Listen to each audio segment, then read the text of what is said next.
é a questão da influência do neoliberalismo na nossa desindustrialização. A partir da década de 80, não é só, né, a crise da dívida que acaba com a nossa indústria, né?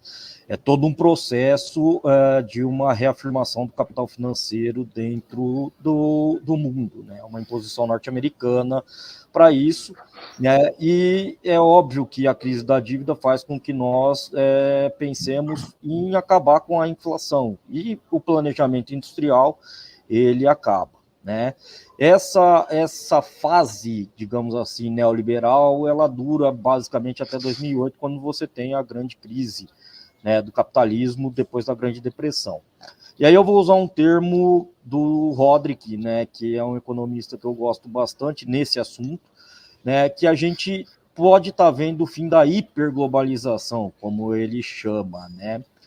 E aí, a partir desse fim da hiperglobalização, ou talvez uma redução da globalização, e aí acho que a pandemia ela traz alguns insights importantes, e aí depois a guerra da Ucrânia e da Rússia também, e agora o conflito no Oriente, ou seja, todo esse cenário traz algumas reflexões importantes, né, para a gente pensar no Brasil, né, onde o Brasil vai se inserir nesse mundo, né?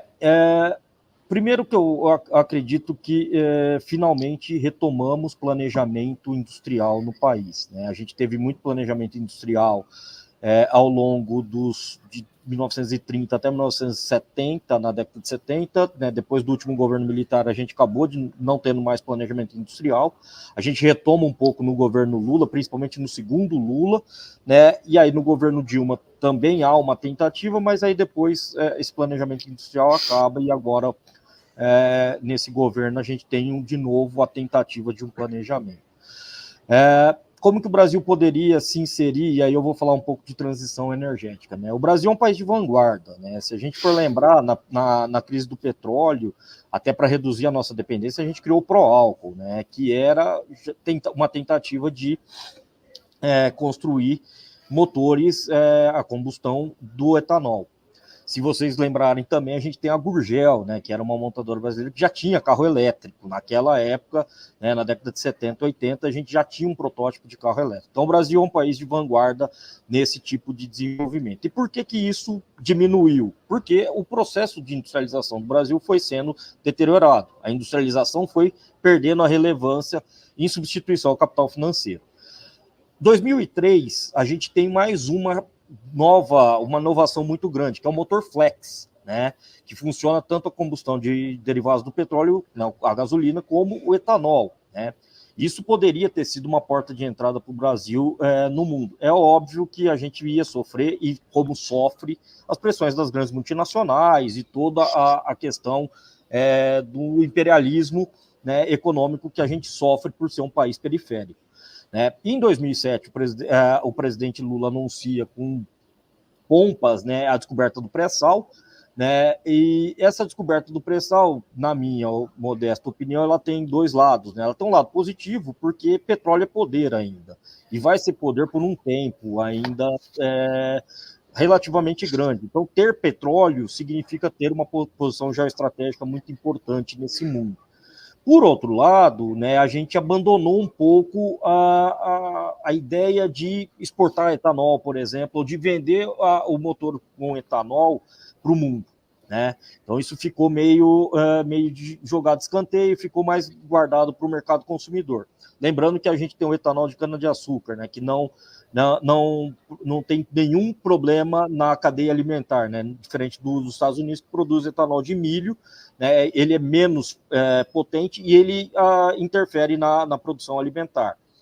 E aí agora a gente vive, né, esse momento de transição energética mais clamorosa, né? A sociedade urge com mais anseios que a gente faça essa transição energética.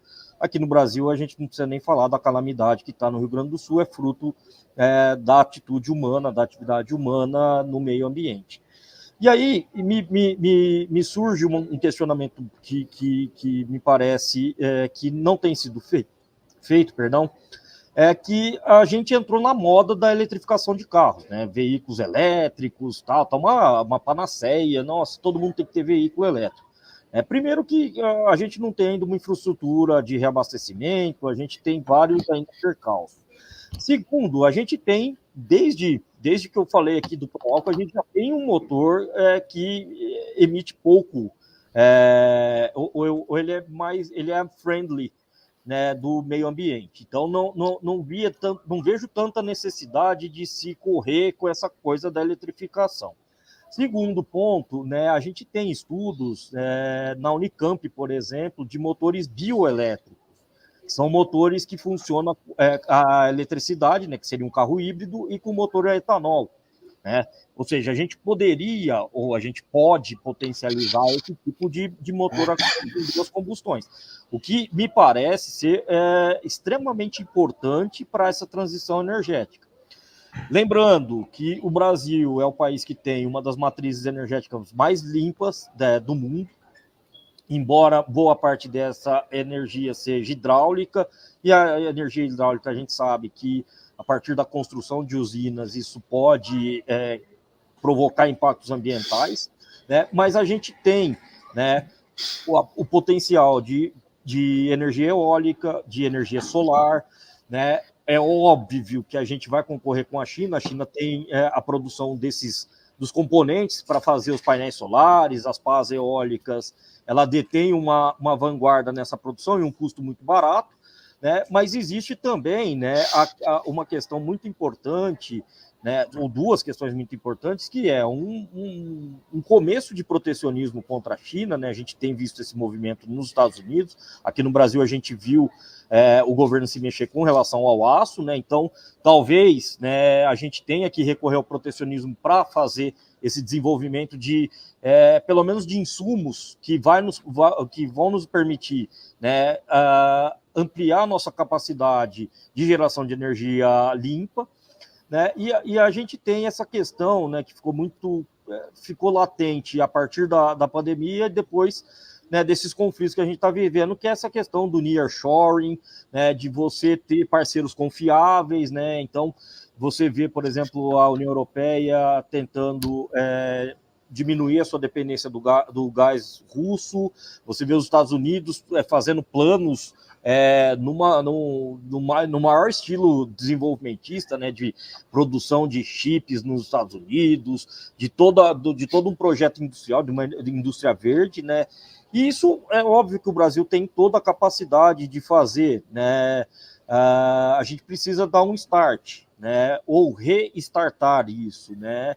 E é óbvio que aí a gente precisa do Estado, né? Não como o produtor, mas como o indutor desse processo, né? A gente tem aí, os colegas já falaram, tem um BNDES que é extremamente capaz de fazer isso, a gente já viu, a gente tem já é empírico isso, né? A gente tem a Petrobras, né, que invariavelmente ela é um grande, né, transbordamento tecnológico. Tem gente que acha que a Petrobras só faz coisa ligada ao petróleo, não. E aí a gente tem, né, que desenvolver, né, parcerias, principalmente parcerias com universidades para formar uma mão de obra qualificada. Falta engenheiros no Brasil, falta físicos, falta matemáticos, falta químicos, ou seja, as ciências duras, elas têm uma evasão muito grande. Eu sou um evadido, né? Eu comecei minha vida acadêmica como engenheiro, né? Eu fiz um ano de engenharia e larguei, né? Há uma dificuldade muito grande de se recrutar, né? Ou de se estabelecer, né?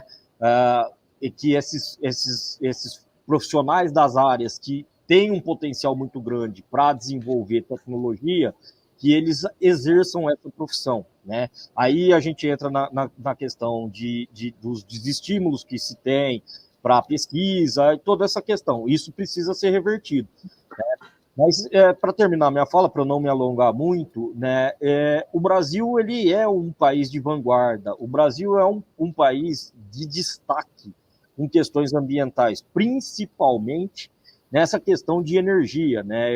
Como eu falei, o etanol vem da cana, a cana ela é totalmente utilizável, né? A gente brinca às vezes que a cana é o boi, né, da lavoura, porque o boi se aproveita para tudo, a cana também, né? Se aproveita para fazer etanol, para fazer açúcar, você gera energia do bagaço. né? Então, você tem, o Brasil tem todos os fatores de produção, para usar o termo da economia, para fazer essa transição energética de uma maneira bastante eficiente e sair na frente, como a gente já saiu em momentos anteriores. Basta que a gente tenha uma política, e me parece que a gente está caminhando para isso, né? Vou plagiar o Alexandre aqui, né? Uma coisa é você ter planejamento, outra coisa é ter execução. Mas já me deixa bastante satisfeito a gente ter de volta a perspectiva de ter planejamento industrial no país. Obrigado.